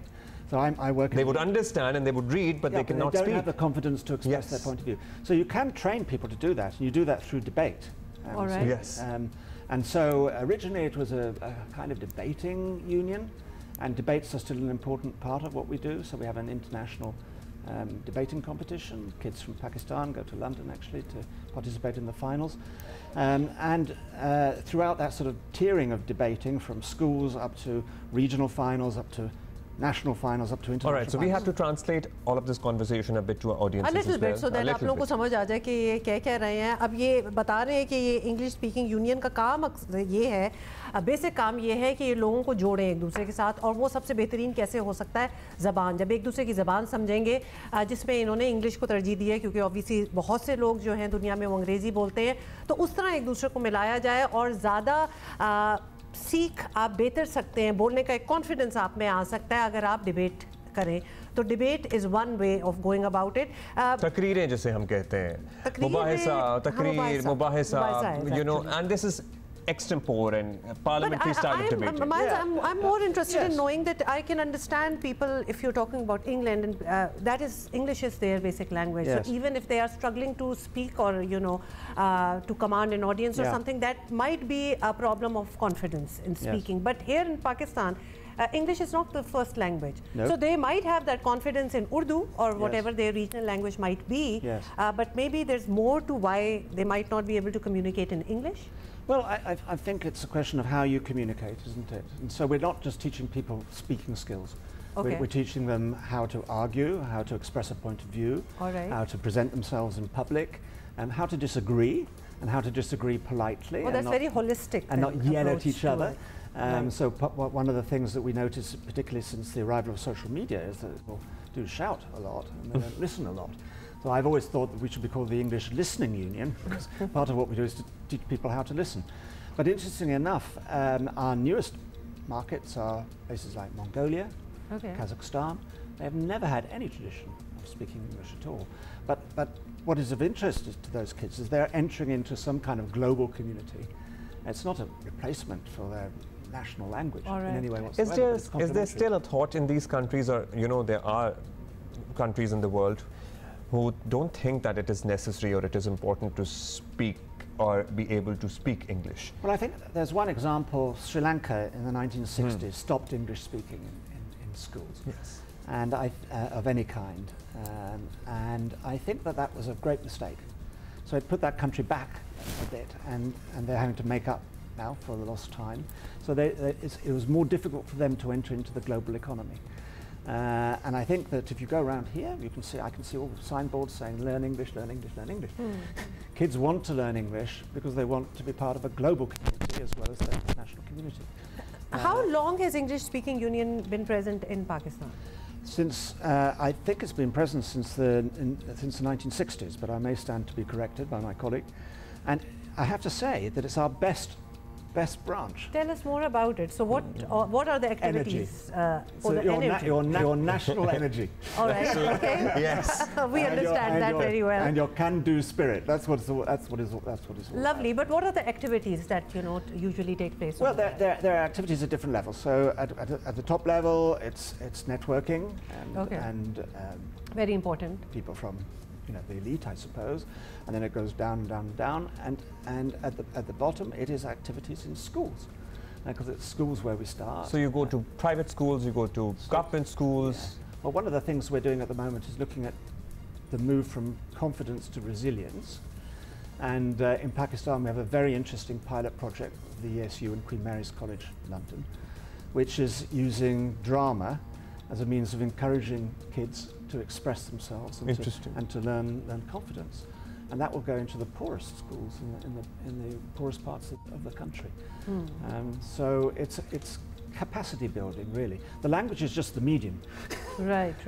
It is building people's, as you said, holistic confidence in themselves. ये बड़ी अच्छी बात की है, वो कह रहे हैं language is just a medium, चाहे आप मतलब ज़बान तो ज़ाहिर एक ज़रिया है अपनी बात को एक्सप्रेस करने का, लेकिन कोई भी ज़बान आप जब कोई नई ज़बान सीखने की कोशिश करते हैं जिससे आप नावाकिफ़ होते हैं, सो आप पे कॉन्फिडेंस ज़रूर आता है। और जैसे एक एक्टिविटी कर रहे हैं ड्रामा के ज़रिए, जो स्कूल के थिएटर्स होते हैं ना, जो ड्रामा होते हैं जो हमारे ज़माने में होते थे और अभी पता नहीं बच्चों को शायद अननेसेसरी बात स्कूल्स को लग रहे होते हैं, I keep reading on stuff, so उससे भी बच्चों में बहुत ज़्यादा कॉन्फिडेंस आता है। सो अंग्रेज़ी ड्रामाज जो है हमने शेक्सपियर तक किए हुए हम अपने ज़माने में। हाँ, मतलब ये सब कुछ होता है, लेकिन obviously okay, one question that's coming to my mind, how do you become a member of the English speaking union? So I can sign you up for tomorrow. No, well, I think I'm far everybody is watching this beyond right that now. No, we have a website, and it's very so different schools or different organizations. Any individual can join. Schools can associate with us around the world. It's not difficult to join. So would you have a number? How many schools are associated in Pakistan? I can't give you that off the top of my head. Okay, but you would say. But in England we have about 10,000 schools. Do you have like any kind of partnership with the governments as well, with the provincial governments or the federal government? Because you know, in private schools, people, the children are still able to read and speak in English, but we believe in public sector it can be really helpful. Well, yesterday we had a meeting with vice chancellors of a number of universities. And we had present there the Director of Education in Sindh. So I think there's interest in what we do from the state sector. For me, the state sector is the most important priority because we need to help the people who are less advantaged. And I can see in Oxford, work in a very, very privileged university. One of our aims is to recruit much more broadly away from private schools. But I can see the kids that come from state schools in the north of the country, for instance, and they are terrified when they arrive. They really cannot project themselves in public. So that's the key target audience. But above that, anyone who learns how to debate, learns how to argue properly, to use evidence. In the world of social media, evidence is, not much respected. And who can respectfully disagree with their opponent. Anyone who participates will gain in that way. I think it is so important. We need that, know, in this day and very important age of social media, in the age of social media, evidence is not much respected. So, जो social media का दौर है, इसमें शायद अगर कोई अगला आपको सबूत भी दे रहा हो, तो आप उसको वजन नहीं देखते, इस बात में बड़ी डेप्थ है कि आपको एक तरीका आना चाहिए कि किसी से डिसएग्री भी करना है, अगर आप नहीं मान भी रहे अगले की बात, तो उसको किस तरह आपने प्रेजेंट करना है, ये बड़ी चीजें हैं that matter. Miles young, thank you so much. Thank you very much indeed. Thank you for having me. Thank you. Thank you. अच्छा जी, भगत सिंह का वो ऑलमोस्ट आप समझें कि पूरा म्यूजियम टाइप ही है। It was something new. To be honest, I didn't know that. और मैं तो फैसलाबाद गई भी हुई हूँ 2-3 बार। And I guess फैसलाबाद में उस्ताद नुसरत फ़तेह अली ख़ान के नाम से मंसूब भी एक म्यूजियम बनना चाहिए, because वो इतना बड़ा आर्टिस्ट है पाकिस्तान का कि उनकी लिटरली आप एक म्यूजियम बनाएं जिसमें उनका काम सर्टनली हो, उनका म्यूजिक, उनकी एल्बम्स, उनकी तस्वीरें, उनके ज़ेरे इस्तेमाल अशिया, उनका सामान, उनकी ज्वेलरी, उनके कुर्ते, you can display it all. लोग जाना चाहे फैसलाबाद और उनका फैसलाबाद भी जाएं और उनका वो म्यूजियम भी देखें, मतलब उनको वो वजह बना दी जाए जो उनके शहर लोग लेके जाएं। सो दैट इज दुनिया में मतलब म्यूजियम्स में डेडिकेटेड प्लेसेस होती हैं आर्टिस्ट्स के लिए, म्यूजिशियंस के लिए। माइकल जैक्सन के लिए कितने अमेरिका के कितने ही म्यूजियम्स में डेडिकेटेड स्पेसेस हैं। जहाँ वो रहते थे वो उनका पूरा घर जो है वो अब एक नुसरत फ़तेह अली खान साहब डिजर्व्स दिस, बिकॉज और आपके पास कितने ही नाम हैं। देखिए फैजान के हमें ये पैकेज दिखाने से ये आइडिया आया कि ये डेफिनेटली हो जाना चाहिए, तो हमने ये इधर फ्लोट कर दिया आइडिया। अच्छा जी, आपको पता है कि कराची में 2 दिन बाद वर्ल्ड कल्चरल फेस्टिवल शुरू हो रहा है और हम आपको पहले ही बता चुके हैं कि आर्ट्स काउंसिल और जियो के इश्तराक से होगा, ये होगा और दुनिया भर से लोग आर्टिस्ट आ रहे हैं और आप नाम लें मुल्क का और लोग आ रहे हैं और उनमें से बहुत से हमने आपसे वादा किया था हम उनको अपने शो पे भी इनवाइट करेंगे बिकॉज हम उनसे मिलना चाहते हैं। तो आज हमारे पास इस वक्त स्टूडियो में मौजूद हैं भावना कर्की जो कि डांसर हैं, डांस डायरेक्टर हैं। She will be performing here in Karachi. और साथ हैं मदन गोपाल जो कि सिंगर हैं, म्यूजिशियन हैं, कंपोजर हैं, म्यूजिक प्रोड्यूसर हैं और बाय द वे दोनों एमफिल रिसर्चर्स हैं। सो ये मतलब पीएचडी भी कर रहे हैं अपनी इन फील्ड्स में। Thank you so much for coming here. धन्यवाद। You look so nice. We are looking at your jewelry and we can't wait to see your performance. अब से पहले बात हो रही थी तो आप लोग ऑब्वियसली उर्दू भी समझ लेते हैं थोड़ा बहुत। तो ये आपका भावना पहली बार है पाकिस्तान आना? बिल्कुल जी, मेरा पहली बार है और मुझे बहुत अच्छा लग रहा है कि आप लोगों से उर्दू से बात करूं, कुछ नया तरीका से इंटरव्यू दूं, क्योंकि मैंने आज तक उर्दू में कभी इंटरव्यू नहीं दिया है। देखिए कितनी अच्छी है आपकी तो फर्स्ट टाइम उर्दू बोल रही हूँ तो मुझे बहुत अच्छे लग रहे हैं। बट ऐसा हो नहीं सकता कि आप इतनी अच्छी उर्दू बोल रही हो और पहली दफ़ा बोल रही हो। आपकी इंटरेक्शन किस तरह इंडियन फिल्म्स के थ्रू होती की वजह से हुई उर्दू से शनासाई? कि हम आर्टिस्ट है तो हम सारे मुल्कों को रेस्पेक्ट करते हैं, इसीलिए हमें सब लैंग्वेज और सब जगह की, सब देश की डांस से बहुत मोहब्बत है। इसीलिए हम सब टोन और सब लैंग्वेज समझ सकते हैं। How lovely is that. Madan तो आप सिंगर हैं, म्यूजिशियन हैं, कंपोजर हैं, तो आप प्राइमरीली कौन सी ज़बान में आप गाते हैं या लिखते हैं? म्यूजिक बनाते हैं? मैं क्लासिकल म्यूजिक में किया है और Nepali contemporary. And when you say classical, you mean subcontinental classical music or you mean Nepali classical music? ये साउथ ईस्ट जगह एक म्यूजिक है ना क्लासिकल जो शास्त्रीय आधार में होता है ना, वो सारे गामा पास है, वो राग ये पाकिस्तान में भी सेम है, भारत में भी सेम है, आपने भी सेम है और श्रीलंका में भी सेम है और बांग्लादेश में भी सेम है। जुन एक मेथोलॉजी है वो शास्त्रीय संगीत सिखाने का, वो सारे गामा के बाद राग जाएगा, ठुमरी एंड कल्चरल, चैती, दादरा, सूफी, यानी इसमें मैं ये म्यूजिक भी कर रहा हूँ और नेपाल का इथनिक म्यूजिक के साथ मैं यूनिवर्सिटी में नेपाली फोक संघ के और नेपाली हिस्टोरिकल संघ के। और जिस तरह आपने बड़ा अच्छा एक्सप्लेन कर दिया, ये जो एक तो एथनिक म्यूजिक जो है और जो बाकी जो म्यूजिक आप मेंशन कर रहे हैं वो billions of people of this region, उन सारों का वो म्यूजिक है। तो ऑब्वियसली उसकी तो ऑडियंस कोई जबरदस्त किस्म की है। तो आपका भी पहली बार है पाकिस्तान में या पहली बार है, लेकिन पाकिस्तान के साथ म्यूजिक के जरिए जुड़े रहे हैं। मैंने पाकिस्तान के एक मशहूर और प्रोड्यूसर इमाद रहमान साहब के साथ मैंने एक नेपाली म्यूजिक कंपोज किए थे। इमाद जी ने, वो नेपाल के लिए हिस्ट्री में पहले कंपोज था। गुलाम अली साहब ने सिंगर के हिसाब से मेहदी हसन साहब और गुलाम अली साहब ने नेपाली गीत 8-10 गीत गाए हैं, लेकिन as a composer Pakistani composer के लिए हिसाब से इमाद जी पहला कंपोजर है for Nepali music. That song is very nice and highly appreciate. एक तो मुझे आप दोनों से उर्दू में बात करके इतना मज़ा आ रहा है और आप आए भी पहली बार पाकिस्तान हैं, तो हम आपको वेलकम भी करना चाहेंगे, लेकिन हम क्यूरियस भी हैं भावना के क्या परफॉर्मेंस होगी, आप क्या लेके आए हैं? आपकी एक्सपर्टीज कौन सी डांस फॉर्म है? मेरा एक्सपर्टीज मैंने मास्टर्स किया है भरतनाट्यम में। तो ये मास्टर्स डिग्री की बात कर रही हैं भरतनाट्यम, आप जरा पढ़ाइयाँ हो रही हैं मतलब आर्ट फॉर्म में। हमारा नेपाली जो लोक फॉर्म है वो भी करती हूँ और हमारा नेपाल में एक अलग सा डांस का पहचान है, उसका नाम है चर्या डांस। जो चर्या करते हैं इतना अच्छा है कि वो वर्ल्ड ने किसी ने नहीं किया है अभी तक। वो भरतनाट्यम और कथक से बिल्कुल अलग डांस है। मैं वही परफॉर्मेंस करूंगी और नेपाली फोक भी करूंगी। आपसे मैं पूछना चाह रही हूँ,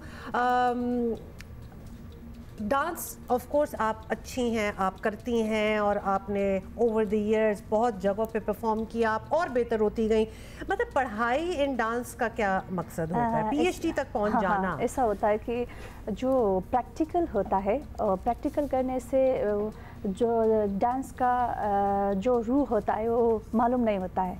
सिर्फ फिजिकल होता है हेल्थ के लिए, मगर जब हम थ्योरेटिकली जाएंगे उसमें हाँ जो पढ़ देंगे तो डांस का जो न्यूक्लियर स्टडी होता है ना वो सब हमें आता है। इसलिए उसने क्या करता है कि जो डांस होता है उसको डेवलप करने के लिए थ्योरी बहुत हमें इम्पोर्टेंट है। तो उसमें दुनिया के और डांसेस का भी बात होता है, कंपैरिजन होता है और हम एनालिसिस करते हैं, आर्गुमेंट करते हैं। तो उसके बाद क्या होता है कि जो डांस है उसका क्यों होना चाहिए, उसका हिस्ट्री क्या है, उसका संस्कृति क्या है और सोसाइटी में उसका इम्पैक्ट क्या होता है, ये सब चीज़ें जो हैं ये सब पढ़ी जाती हैं। इसीलिए थ्योरेटिकल जो नॉलेज होता है वो डांस के लिए बहुत नीड होता है। क्योंकि म्यूजिक का तो हमें पता है कि लोग डिग्रीज होती हैं और अरसे से होती हैं, लेकिन डांस की भी वैसे डिग्रीज तो होती हैं, लेकिन भरतनाट्यम में मास्टर्स होता है, ये हम पहली दफा सुन रहे हैं। नेपाल में अभी स्टार्ट हुआ है और हम पहले बैच है नेपाल के। अच्छा, आप पहला बैच, ठीक है, लवली। क्योंकि नेपाल में आर्ट तो है, एकेडमिक सिस्टम से नेपाल थोड़ा सा वीक है, इसलिए अब हमारे काम में आ रहा है म्यूजिक इंडस्ट्री। इसलिए लोगों के मैसेज के लिए भी, गाने के लिए नहीं पढ़ना चाहिए, वो इस इंस्टीट्यूट में कोई अच्छे गुरु से के साथ भी सीख सकते हैं, लेकिन एकेडमिक एक्सपांड करने के लिए और डिग्री नेसेसरी है और एग्जाम्पल सेट कर रहा है यहाँ। अच्छा मदन, मुझे तब से आपकी जो टी शर्ट है ना वो बड़ा इंट्रीग कर रही है। अगर हम इसको नेपाल के एक मैं यही जानना चाहता हूँ, इनको विंडो से निकाल के अगर आप दिखाएंगे तो people can see his T shirt. ये हारमोनियम पे बैठे हुए एक गुलकार हैं, एक आर्टिस्ट हैं जो गा रहे हैं कुछ। कौन है? नेपाल का एक मशहूर सिंगर है। अच्छा, शोर सम्राट उपाधि दिए है पब्लिक ने, Narayan Gopal. Okay, so he is like Narayan Gopal and me Madan Gopal. सब लोग इसे गोपाल ब्रदर्स आपने जल्दी से बना दिया। मदन गोपाल ये नहीं, वहाँ के डेथ 33 वर्ष आगे वो डेथ हुआ है। उसका एक फाउंडेशन है गवर्नमेंट में काठमांडू मेट्रोपॉलिटन सिटी ने उसका एक यूनिवर्सिटी के लिए एक जगह बन रहा है, उसमें हम काम कर रहे हैं for bachelor music education. Lovely. अच्छा मदन, अब हम आपसे कुछ सुनना we would like to hear something. Okay, कुछ आप हमें सुनाएं। ये गीत यही मीठो बात कर रहा, यही मीठो बात कर में कुछ मीठा मीठा आज हम ये जी न्यूज में या ढलने की कुछ बात है। इसमें क्या हो रहा है कि कुछ बात अच्छे करो, क्योंकि जब रात में हम अकेले होंगे तो अपने आंसू बहुत आ जाएंगे और हम अलोन फील करेंगे, तो दिन में तो कुछ अच्छे बात करो। ऐसे बोल रहे हैं कि दिन में तो मीठी बात करो कि रात में तो हमने रोना ही है। रोना है क्योंकि हम अकेले हैं और नथिंग इज लाइक एक शून्य है अपना जीवन, और जीवन में हम कुछ नहीं ले जाएंगे तो फिर क्या बातें तो अच्छी करो। ये बड़ा ग्लोबल मैसेज है इसमें। अच्छा जी, भावना मदन हमारे साथ ही है, लेकिन हमें तो गाना अच्छा लग गया है तो हमने और सुनना चाहते हैं, हम गाना सुनेंगे। भावना खड़की और मदन गोपाल को अगर आपने देखना है ना, अगर आपने मदन के गाने सुनने हैं तो आपने जाना है 28 अभी को आज कौंसल, और उसके बाद 29 को भावना की परफॉर्मेंस है and it's beautiful, it's going to be a lovely dance। और भी बहुत कुछ है वहाँ पे। हम कराची की बात कर रहे हैं और वर्ल्ड कल्चरल फेस्टिवल जो है वो 2 दिन बाद शुरू हो रहा है, और हमारे पहले गेस्ट जो हैं वहाँ से भावना और मदन दोनों आए हैं। So we have told them when you guys will be performing. खाना कितना सिमिलर है वैसे हमारा और आपका? मुख्तलिफ है या एक जैसा है? डिफरेंट है। मुझे तो एक जैसा लग रहा है, एक जैसा लग रहा है। चावल एग्जैक्टली वो हमारा रीजन का, हमारे खित्ते का कुछ मिलता जुलता है, एक ही जैसा खाना है।